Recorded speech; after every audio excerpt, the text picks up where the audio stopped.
Welcome to this explainer. Okay, picture this. You're running a massive shipping company and you're trying to figure out your taxes. But there's a huge problem. Your profits wildly fluctuate with the global economy. How on earth does the government tax that fairly? Well, today we're diving straight into that exact challenge. We are breaking down the tonnage tax scheme governed by Chapter 13-G, specifically Sections 225 to 235 of the newly enacted Income Tax Act 2025. Whether you're a chartered accountant, a tax student, or a seasoned professional, this explainer is going to give you the exact legal clarity you need to master these new provisions. So imagine you own a fleet of ships. One year, global trade is absolutely booming, and your profits soar through the roof. But the very next year, a global supply chain crisis hits, and you're suddenly bleeding money. If we apply normal corporate tax to those actual book profits, it creates immense instability. It's a nightmare for both the taxpayer trying to plan their finances and the government trying to predict revenue. To solve this very real, practical headache, the law steps in with a specialized, highly predictable model built specifically for the maritime industry. Here is a quick roadmap of our agenda for today. We'll start with an introduction to tonnage tax, then move on to unpacking the legal provisions. After that, we'll walk through a practical taxation example, cover the crucial compliance requirements, highlight some common issues and mistakes, and finally wrap up with a summary and key takeaways. All right, Part 1, Introduction to Tonnage Tax. Let's understand the foundational philosophy behind Chapter 13-G. So what actually is the Tonnage Tax Scheme, or TTS? Simply put, it's a presumptive tax system. That means instead of taxing your actual commercial day-to-day profits, the government calculates your income based on the sheer physical weight, the net tonnage of your qualifying ships. It's brilliant because it brings absolute certainty to a highly volatile sector. Now, if you're a veteran professional familiar with the old Income Tax Act of 1961, you'll remember this lived under Chapter 12-G.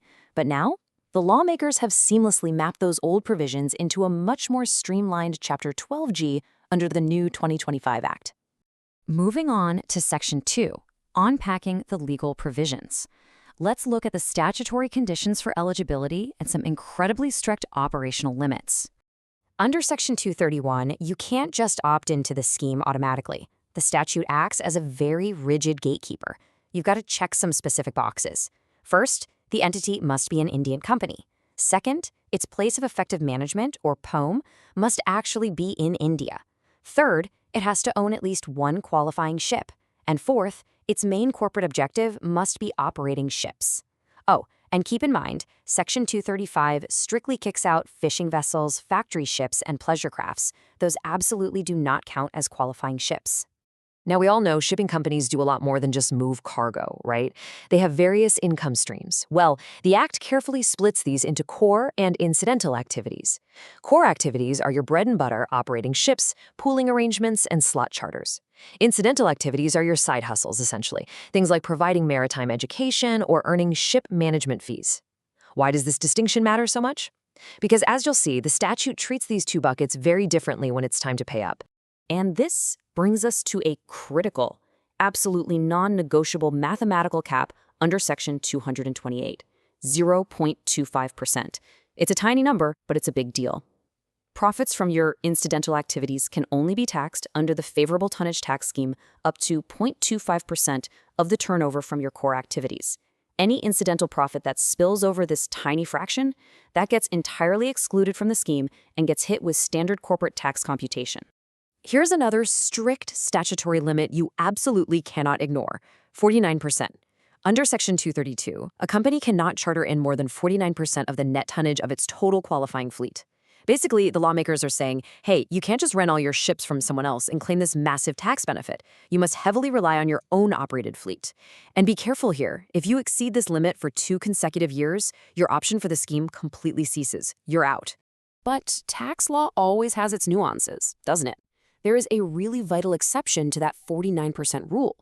A bareboat charter cum demise, which is essentially the legal jargon for hiring a ship where the ownership actually transfers to you, the charterer, after a specified period, is explicitly excluded from that 49% charter and limit calculation. If you're a tax professional, catching this exception is absolutely crucial for keeping your clients compliant and inside the scheme.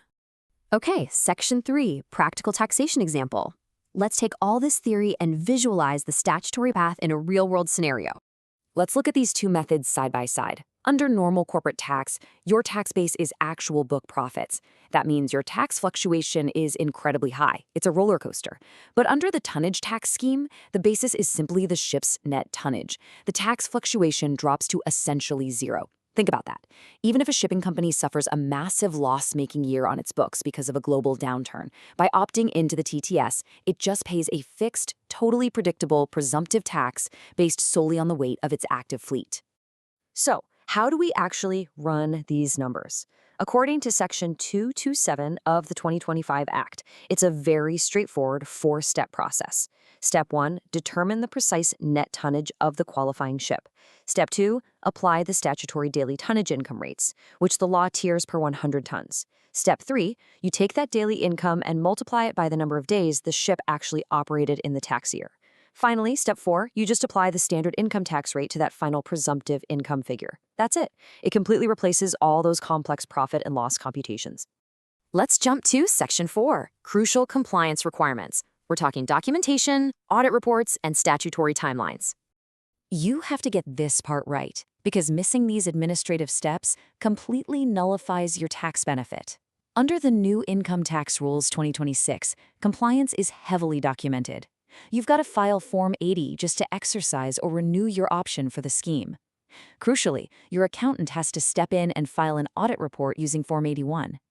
By law, you must maintain totally separate books of account specifically for your tonnage tax business.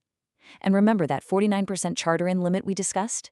Your auditor has a direct legal responsibility to verify and certify that you haven't breached it. And keep an eye on the calendar, because the statutory timelines are a long-term commitment. Once your Form 80 is approved in year 1, you are locked into the scheme for a full block of 10 years. On top of that, there's a mandatory tonnage tax reserve account you have to maintain. The funds you credit into this account come with a strict 8-year lock-in period. During those 8 years, that money must be utilized specifically for acquiring a brand new ship for the business. No exceptions. Next up, Section 5, common issues and mistakes. Let's look at some transitional errors and practical misunderstandings professionals are making. Now, this is a big one, especially during this transition phase. You need to be aware of a critical shift in terminology. The 2025 Act has completely tossed out the old, somewhat confusing concept of an assessment year. Gone. We now solely use the term tax year, which perfectly aligns with the financial year. The year you earn the income and the year it's assessed now share the exact same reference. If you're filling out new forms post-April 2026 and you mistakenly quote an old assessment year out of habit, the portal is going to throw validation errors at you. So always use tax year.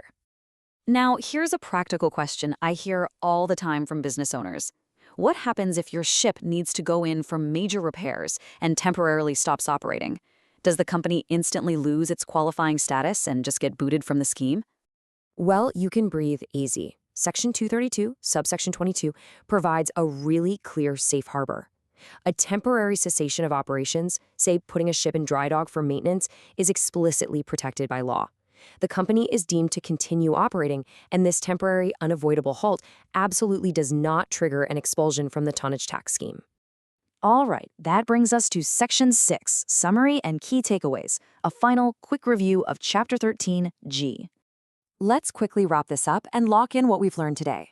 First, the tonnage tax scheme provides unparalleled stability by swapping out volatile corporate tax for a presumptive tax based entirely on ship weight.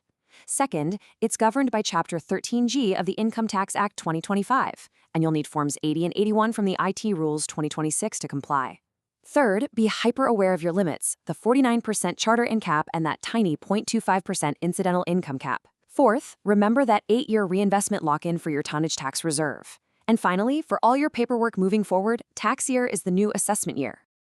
So, as the global economy continues its wild fluctuations, will more shipping companies leverage the safety net of Chapter 13-G? It's certainly a game changer for maritime tax strategy. Thank you for watching. Please like, subscribe, and share. This video is for educational purposes only and does not constitute professional advice. Tax laws are subject to amendments. Please consult your professional advisor before taking any action. This is an AI-generated educational video.